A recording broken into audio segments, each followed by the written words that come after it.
Hello vinyl community and anyone else watching this. As you might be able to tell by the music in the back, I've decided to make a video. That's not going to tell you though. I decided to make a video about my second sort of, I think, overlooked artist that pretty much ought to be in the Rock and Roll Hall of Fame in my opinion, and that would be the Monkees. My first video was Nick Lowe, and I got some really nice feedback on that, and I know many of you out there like the Monkees and are already fans and all of that sort of thing. I thought I'd show my Monkees collection. It's been on my mind to do it for a long time.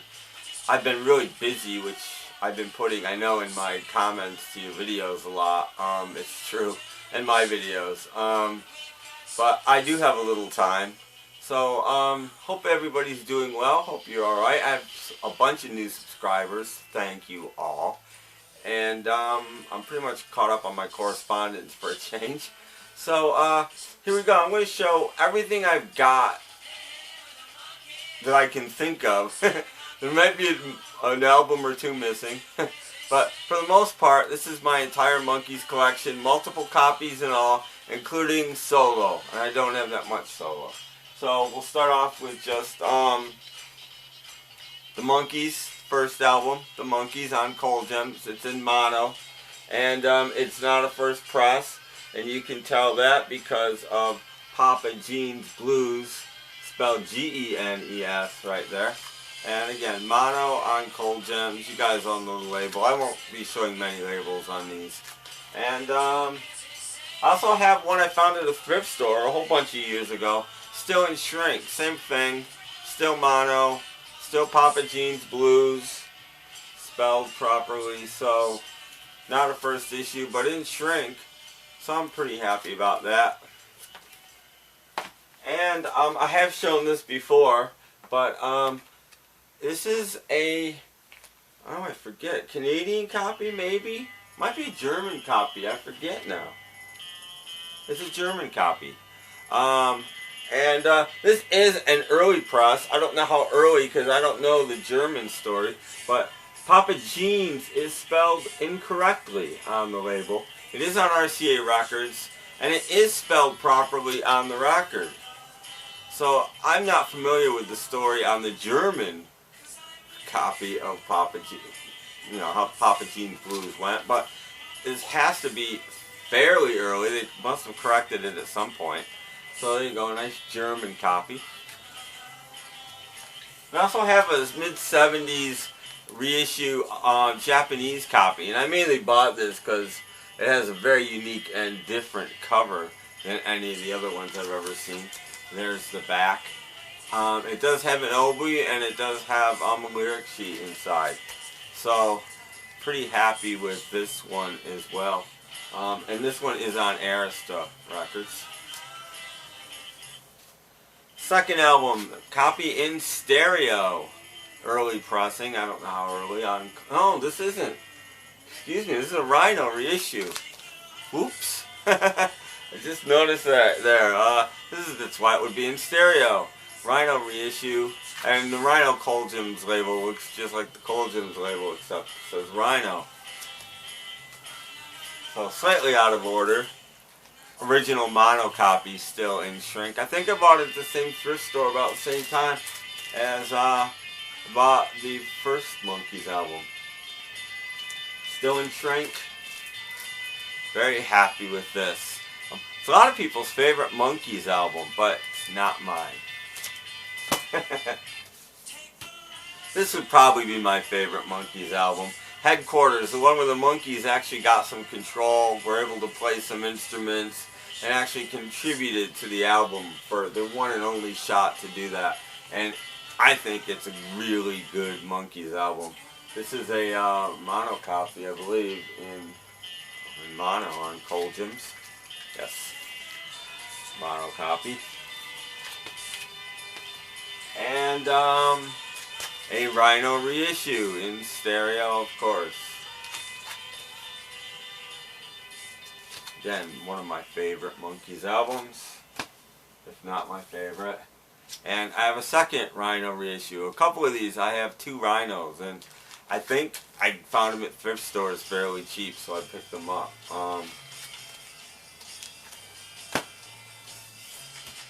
Next we have Pisces, Aquarius, Capricorn, and Jones Limited. This is a, again, mono, I think. No, this is a stereo, original Cold Gem stereo. By 1966, monos were becoming less popular and stereos were becoming more popular.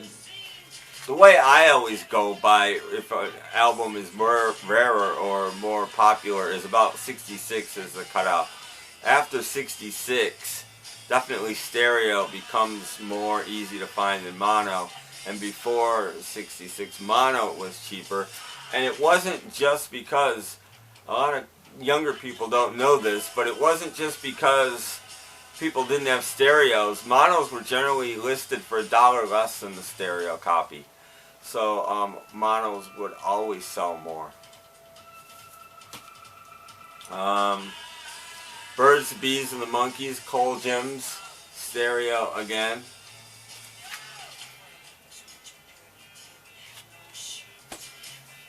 And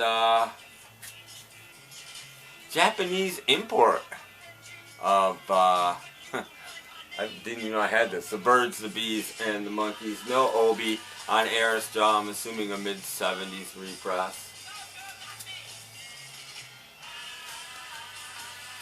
And the Rhino reissue of the Birds, the Bees, and the Monkees.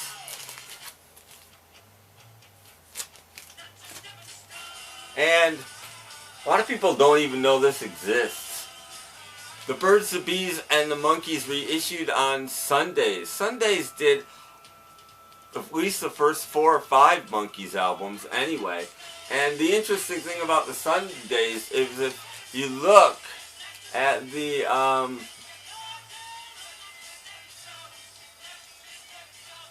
no, it's not. I'm thinking they have a bonus track, most of them, but they're not listed there. Yes, it is. You look, the last 2 tracks right there on side 2 are bonus tracks. So it's segged different. Side 1 isn't side 1. It's got another track on it. And interesting. Interesting way to do it. But there you go. So different pressing, different order, different lots of things. Birds, the Bees, and the Monkees on Sundays. An original copy of Head, which you won't be able to see because of all of the neat stuff in the foil wrapper on Cold Gems. Definitely stereo here. I used to have an 80s mono or an 80s Rhino reissue just like all the other ones, and I must have sold it at some point because I do not own that anymore. But what I do have now is the latest reissue from Rhino. They did the foil again. And it's weird. If you buy this in the box, I don't think it has the foil. I think it's gray. But here you go on Rhino vinyl. Really nice pressing of the Monkees Head, 180 gram. Very cool album. I wish this had more songs on it. If this had just a couple more songs on it, it might be my favorite Monkees album. It's really short. The Monkees Present. These are all going to be reissues now. I have no originals. I see them once in a while.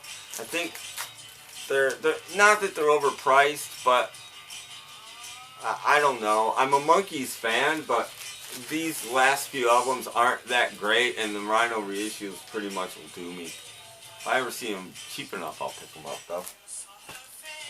And a second one. Same exact thing, Rhino reissue, Monkees Present. Rhino reissue of the Monkees Instant Replay, which is the album I've always heard is their hardest original to find. But I don't know that that is actually true. And finally, the last album, they were down to 2, just Jones and Dolan's. Changes. Again, a Rhino reissue. By the way, for those that don't know,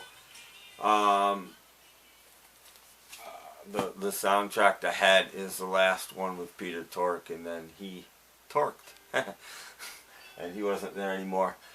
I do not have a complete Monkees collection. I'm missing volume 1 of this, but here's more Monkees greatest hits on Arista.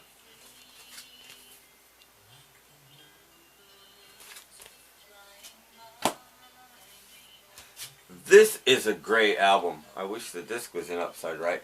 The Monkees, Monkey Business. It is a picture disc. There they are.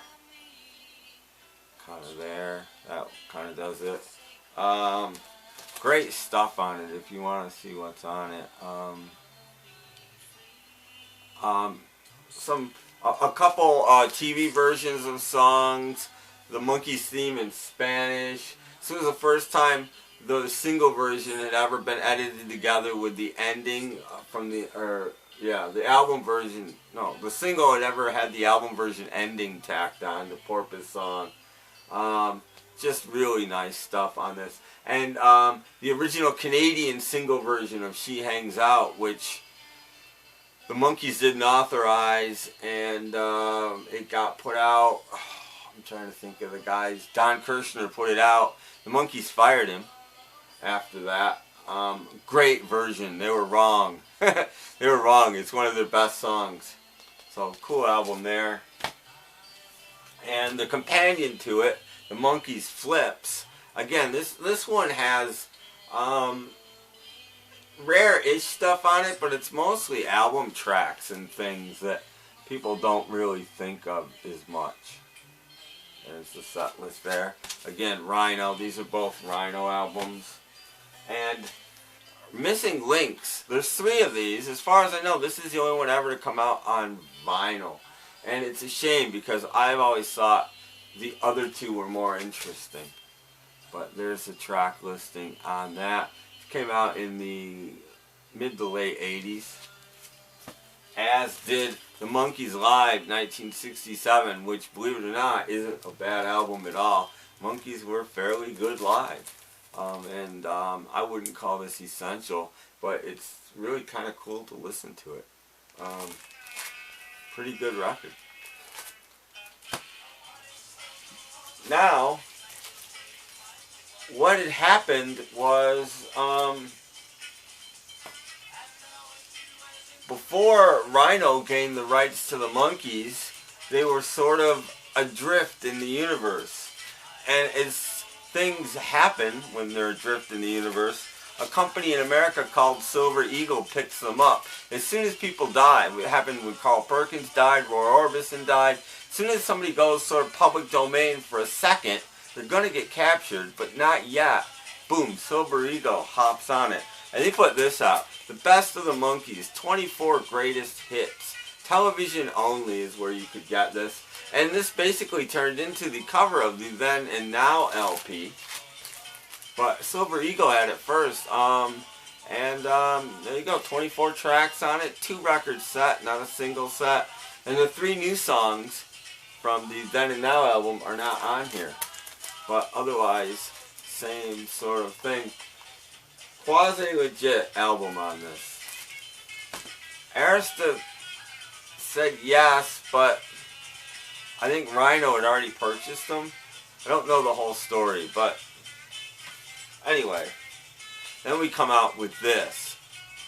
This is on Arista as well. So I might have my story completely backwards on this. But I know for a minute the Monkees were in limbo.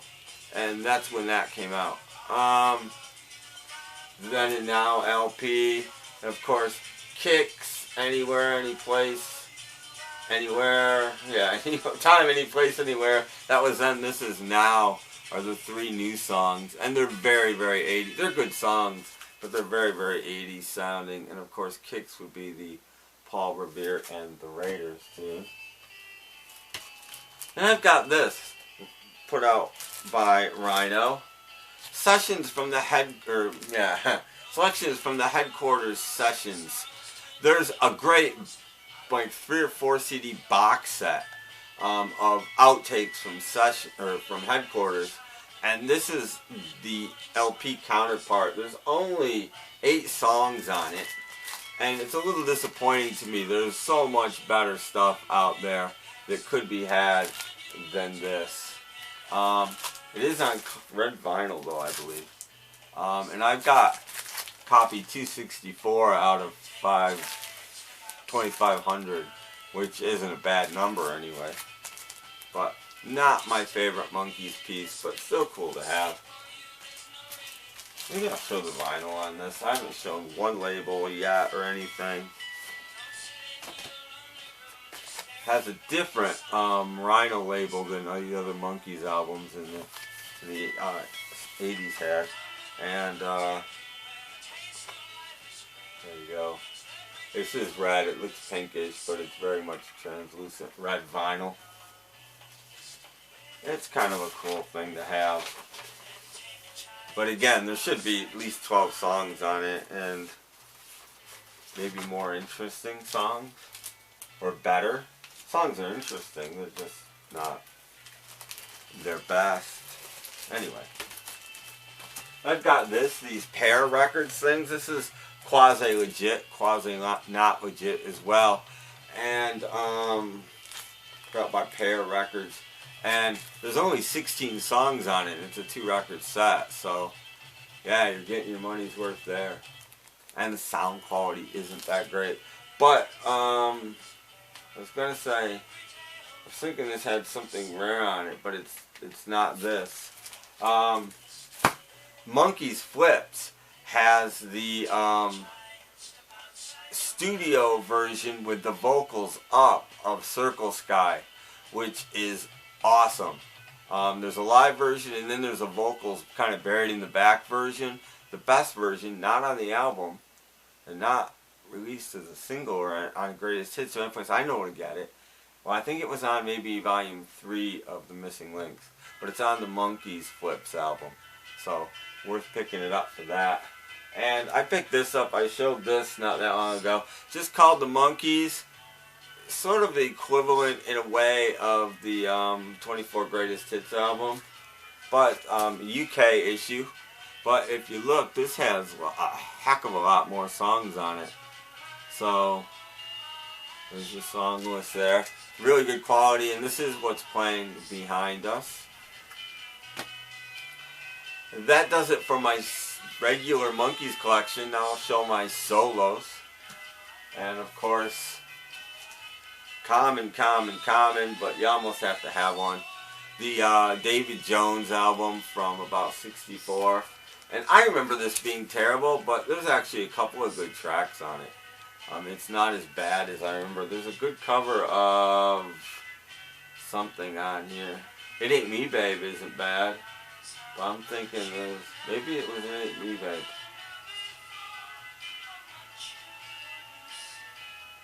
Yeah, maybe that's it.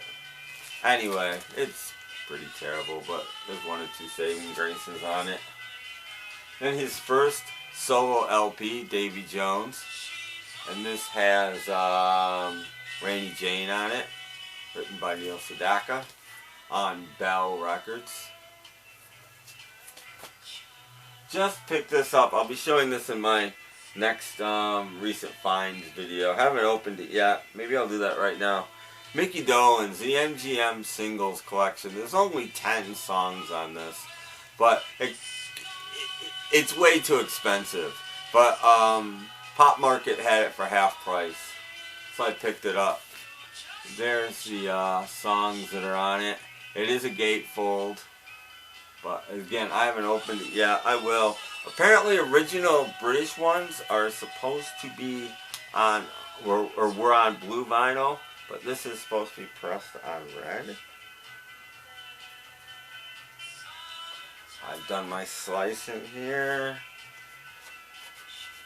Here's the record. Here's the label. Darkish red vinyl. Can't see it on there, but it is a little bit darkish red. Pretty cool.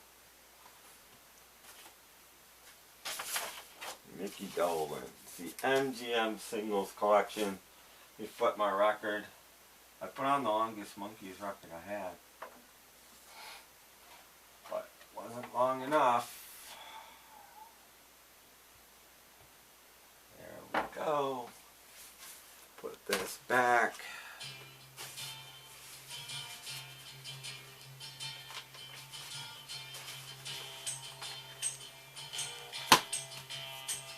Michael Nesmith, the first national band on RCA Records. Michael very much in a country vein at this point in his career. He usually covered a Monkees song or two on his solo albums, and there's Listen to the Band on this one. And this one's Michael and the national band, Nevada Fighter. Ransbottom owned this one. At one point in time, again on RCA. And Propinquity, which he wrote in the Monkees, and they did do some sessions, but they never released it. Maybe it's on one of the missing links, I can't remember. And covers Harry Nilsson's Rainmaker on here as well. And then I have shown this before, but Michael Nesmith and the Hits Just Keep On Coming from around 1976. On this one, he finally records different drum, and that's the reason I own this album. Not much to show on the back. And the last album I've got to show on Rhino again, Michael Nesmith, the newer stuff. It's the best of his stuff from the very late 70s to the late 80s, I guess. 76 through 89. And there's your track list. Less country at this point in time. Actually into a little bit of reggae and a little bit of like Hawaiiana and that kind of stuff. Good picture of Michael on the back. And there you go. And they have moved up the dates on the new Monkees album to this month sometime. I hope the vinyl comes out as soon as the CD does. I am definitely looking forward to that. There are 3 albums that I have been looking forward to. One I've already gotten. I will be showing that in my next recent finds video. And I'm also looking forward to the Cheap Trick album, which is coming out on vinyl in June, I think. But not out yet. Well, I hope you enjoy the Monkees. I think they belong in the Rock and Roll Hall of Fame. It's not their fault that their producers and management wouldn't let them plan their records. They wrote a lot of their own songs. They could play the instruments. They toured. And they did play when they were allowed. And a lot of bands didn't play their own instruments in the 60s. They're certainly not the only ones. And I just think it's unfair that people hold that against them. Davy Allen and the Arrows. The Arrows were mostly just studio musicians and different ones on most of the albums. They're still the Arrows. To me, it's just the way it was in the 60s. And I think they belong in the Rock and Roll Hall of Fame. With the amount of hits they had, yeah, I'd put them in. Anyway, so they're my second overlooked group. I hope you enjoyed that. Check out my podcast, snapcracklepop.podomatic.com. Thanks for watching. Like, subscribe, comment, do all of those great things. Again, nice to have some new subscribers. Nice to hear from old subscribers. Let me know what you think of this. If you hate the Monkees, let me know. I can take it. Thanks for all your comments on my last video too, by the way.